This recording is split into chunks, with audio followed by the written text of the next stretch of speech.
INCREDULOUS, Chapter 8, Deathwish. Earlier that day, the sloop-rigged 66-footer Sea Witch skirted the Yucatan Peninsula. The Sea Witch seemed too big a ship for the small crew of 3 aboard her, and yet too small to tackle the hurricane she was headed into. She was fitted with the latest electronics, sheet control hydraulics, and sail furling mechanisms available. The ship's decks were made of teak wood with mahogany finishings throughout the cabins. The designers of her artificial intelligence boasted that she could even skirt a hurricane, a feature the girls were about to put to the test. This ship is Dimitri's pride and joy, thought Catherine Nicole. Her husband was going to miss the ship far more than he was going to miss her. When Dimitri had ordered the ship, he was upset to learn he would be placed on a waiting list for its construction. Pulling every string and calling every favor owed to his late father, Dmitri would still have to wait for over a year before construction would begin on the Sea Witch, a nickname he'd chosen for his wife. So he purchased the company and had them begin construction on his yacht immediately. Tricia entered the engine room and let out a slow whistle. The ship's twin turbodiesels did not have one drop of oil on their glossy white paint job. Being a naval officer, she knew how dirty an engine room could get. In addition to the modern computerized navigation console, there was a repeater station in the cockpit. VHF, single sideband, as well as radar and LORAN were bolted to the ceiling. "We won't need to send out distress signals once the weather gets bad," said Tricia, as they skirted the island of Cuba and approached the Yucatan Peninsula. The barometer had dropped and the swells were more noticeable. The lull of the approaching hurricane meant that there would be almost no wind, making the sea appear like a gigantic blue sheet of saran wrap. The effect is much like that of air pockets trapped under a large bed sheet once it's spread out over a mattress. "Sea conditions in the Caribbean are ideal for cruising," said Tricia. Catherine turned the helm in an effort to position the ship into the dying wind in order to lull the sails. The sails began to flap noisily, spilling their wind. Tricia dropped the jig, cranking the sail down as she raised to the foredeck and pulled it down. Catherine eased the halyard for the mainsail, lowering it to the boom. Michelle assisted her in lashing it down while Tricia cinched down the boom vang, or kicking strap, to prevent the boom from lashing about. Once the sails had been lowered and stowed, Tricia cranked over the twin turbodiesels and checked all the cockpit's instrumentation related to them. Crystal Nicole had used her American Express card to fill the ship's massive fuel tanks to capacity the day they'd left port. "Just one last thing to piss off my husband before I die," she thought. Surrounding the computerized navigation console, the girls stared at a computerized chart that displayed the hurricane's position. It was noon. No sense in verifying their position by pointing a sextant at the sun to confirm the navigation equipment. It was obvious that they were off the Yucatan Peninsula, entering the Caribbean Sea.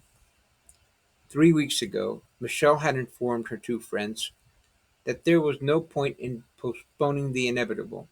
She had decided to commit suicide. She preferred that to a slow, agonizing death from cancer. Each of the girls had been going through very difficult times. Tricia had discovered that she had contracted AIDS after being raped by another naval officer, the son of an admiral. After the admiral exerted considerable pull, all charges against his son were dropped. Despite her outstanding achievements in the Navy, Tricia's career as a naval intelligence officer had been ruined. To further exasperate the situation, she was being stalked and harassed constantly by the young man. Learning that the admiral's son would eventually die of AIDS was the only good thing that had come out of her experience. Catherine Nicole was trapped in an abusive marriage and saw no way out. The three had shared their stories and decided that it would be a comfort to die among friends. "All ahead, full speed," said Tricia, as she increased throttle and the ship picked up speed, slicing through the calm seas. Catherine was the only one who was not dying, at least not physically. The other two had tried to talk her out of killing herself when they learned that she was pregnant, but Catherine assured them that her life was a living hell, and she could never subject her unborn child to such a life. When she'd confronted her husband about a divorce, he had beaten her and locked her away until the bruises healed. Her two friends had finally relented, all three deciding they would sail Dimitri's private yacht into an oncoming hurricane. They were now on the last leg of their journey. Soon there would be no turning back. By nightfall the waves had risen to a 2-foot chop. The hurricane blew in from the northeast, its winds rotating counterclockwise. Tricia shut off the engines and raised the mainsail. It flapped violently in the breeze. Catherine raised the jib and sheeted it in as Tricia adjusted the sheets of the mainsail from the cockpit. The boom creaked as it swung to starboard. They sailed southeastward in a port-tack close haul, the ship heeling over far to starboard. Michelle felt a sudden chill in the night air. She snuggled into a thick blanket, sipping on a cup of hot coffee. Staring into the darkening sky, she could see the menacing outline of the hurricane clearly visible in the slow circular motion of the gloomy gray clouds. The stars were no longer able to penetrate the lingering cloud canopy. The usual guilt and self-condemnation began to settle back into her mind. Thinking that she would not have to feel this way much longer, she smiled at the possibility of seeing her child again. She was not religious like Catherine, but she did not hate the church like Tricia. She was simply dying of cancer. Tricia was dying too, but not as quickly. This was not suicide, she reasoned. They were all simply putting an abrupt end to a miserable existence, and if God was going to punish them for that, perhaps he was no God at all. Tricia gripped the steering wheel, not much larger than a regular bicycle tire at the captain's binnacle. She looked up at the sails, the emotions in her heart displacing those of the previous month. Her excitement was not from piloting a sleek multi-million-dollar vessel, it was from the sea itself. She loved the feel of the spray on her face over the bow as the sharp prow sliced through the oncoming waves. Tricia's unruly, sandy blonde, shoulder-length hair seemed perfectly suited to this environment. When the seas became too rough, Tricia went below deck and called for her friends over the intercom. "The design of the Sea Witch should cause it to slice through the waves," she told the two, "but it is so light that these massive waves tend to carry it up and over. If we continue to take the seas head-on, the boat will drop as the waves go out from under it. If we turn her side to the waves in order to prevent this, we can be rolled easily. Soon we will be facing 30-foot waves. A 30-foot wave has a face that's 60 feet high. It's gonna feel like the boat ride one encounters in traveling carnivals, only the ship will swing in an arch that's 6 stories high. Soon the hurricane winds will be over 100 miles per hour. Raindrops blown by 100-knot winds will rake you like buckshot. We will have to remain below decks from here on out. The huge waves will most likely cause the life rafts to deploy. since it is designed to release and inflate automatically when the ship goes underwater.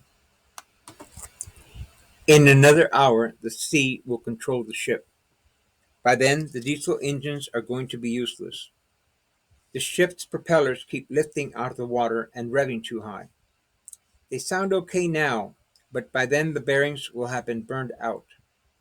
Without the props, there is no way to keep the boat pointed into the seas. No way to minimize the beating we'll be taking.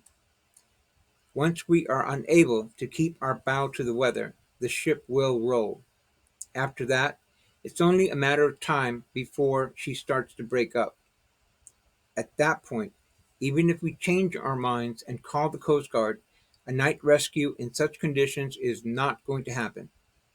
I doubt the Sea Witch will ever see the light of day again. Looking her two friends in the eyes, Tricia said, "Last chance, girls. Do we go through with it, or do we turn back?" Catherine and Michelle nodded their understanding. Tricia announced that she was setting the ship on autopilot and wasn't sure how long the computer or the ship would be able to keep them on course as the girls went further below decks. Catherine shouted in order to be heard over the noise, "I think we should prepare for the inevitable." "You're right. We probably should have prepared for it an hour ago," said Tricia as she reached into a cubbyhole and rummaged through the debris to find what she needed. Tricia found the case she was looking for and removed 3 Ziploc bags and duct tape. Each bag had been doubled in order to ensure that it would remain waterproof. Tricia placed a bag containing a driver's license and other identification over Michelle's stomach. "Hold it in place," she told Michelle, as she and Catherine wrapped duct tape around Michelle's midsection. "What are you doing this for?" asked Michelle, slightly alarmed. "So your body can be identified," explained Catherine. She held the baggie containing her passport and suicide note to her abdomen while Tricia wrapped duct tape around her. "So this is how our lives end," said Michelle.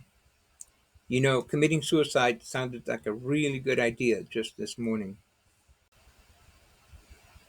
Tricia wrote her goodbyes by flashlight. She did not own any possessions to leave in a will. All her stuff was going with her to the bottom of the sea. She opened another bag and inserted the note. Then she taped it next to her ID and passport and put on extra garments to conserve body heat when she hit the water. There was no need to strap on a personal flotation device. "What can we expect?" asked Michelle, not sure if she really wanted to know. "It will be quick once we transition from crisis into catastrophe," assured Tricia. "It won't be long now before all hell breaks loose. It ain't gonna be pretty. Should a massive wave hit us head on, everything we thought was nailed down will go sailing across to the other side of the ship and us along with it. Then water will come rushing in. We will probably have less than a minute. Once the boat floods, electricity will be the first thing to go. There will be no lights and panic will begin to set in." She handed the girls small but powerful waterproof LED flashlights. "The average person can hold their breath for about 90 seconds or so, but after that, the body will take an involuntary breath. If you hyperventilate first, you can last for as long as 140 seconds. You could also have the diving reflex working for you. When cold water hits your face, your brain automatically begins using about half of the oxygen it needs. I'd say that in about 3 minutes tops, we'll all be dead." A wave caught the Sea Witch broadside and rolled the ship 90 degrees, slamming the three into the bulkhead. Dishes, gear, books, and equipment fell on top of them. Canned food rocketed across the galley and water poured in. It was a good thing that the heavier items were battened down, as being struck by a flying refrigerator was no laughing matter. Gradually the ship righted itself. Tricia stood up on the flooding deck, bruised and dazed. She wondered if the hull had opened up. This was one tough little ship, she said, half to herself. Considering all the millions Dmitri spent on her construction, the Sea Witch better be a tough little ship, remarked Catherine. I'm beginning to feel seasick, guys, said Michelle. If I did not want to die before, I do now. The ship was taking a horrific beating. There was a loud shotgun blast as the portside window was blown out. Water began to flood the lower compartments. A compartment on the ceiling sprang open, and a waterproof microphone dropped down as the radio illuminated.